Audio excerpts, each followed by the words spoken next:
If you've ever been driving down the road and looked up at a roof, or you were looking at your own roof and wondering why is it all streaked up and black and ugly, well, I'm here to tell you. I'm Charlie Anderson from Dreamworx Roofing, and today I want to talk to you about Glueocapsa magma, better known as blue-green algae. What is blue-green algae? So blue-green algae is a very common algae that grows on things like wood and concrete and siding, and as we're here to talk about today, on roofing shingles. So you may ask, why does this grow on roof shingles? So to understand why, you have to think about what goes into a shingle. So shingles are made of asphalt-soaked fiberglass sheeting. And on top of that asphalt, they embed what we call granules. Granules are nothing but small, little tiny pieces of rock that help to shade or keep the asphalt from breaking down from the ultraviolet rays from the sun. So granules are kind of expensive, and manufacturers of shingles will often cut the amount of granules that they put on this roof with limestone. So it's not just pure rock, it's also limestone. And what loves limestone but blue-green algae? So is blue-green algae bad? The answer is kind of a yes and no. Will it have caused your shingles to fail and crumble to the ground? No. But does it look bad?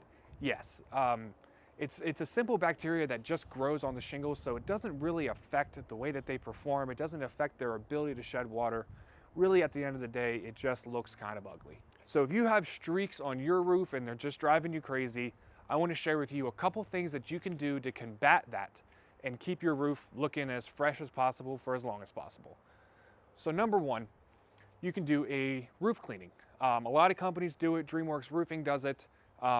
What we can do is we can actually come through on your roof and spray down some sodium hydrochlorite, better known as bleach. We can spray that onto your roof and it'll essentially kill all of the bacteria, release it from those granules, wash it down away from your house. So cleaning it is your short-term solution. How about a long-term solution? There are a lot of products out there such as zinc or copper strips that you can install on your roof that as rainwater hits the roof, it can grab some of the copper or some of the zinc and actually wash that down your shingles and clean them continually. It's a very easy product to do. We do it at Dreamworx Roofing, and it's a great solution if you want to keep those streaks gone for as long as possible. So there you have it. Now you know everything that you ever wanted to know about blue-green algae growing on your roof. So feel free to give us a call, 717-502-7355. We'd be happy to give you a quote to repair, replace, clean, rejuvenate that old dirty roof of yours.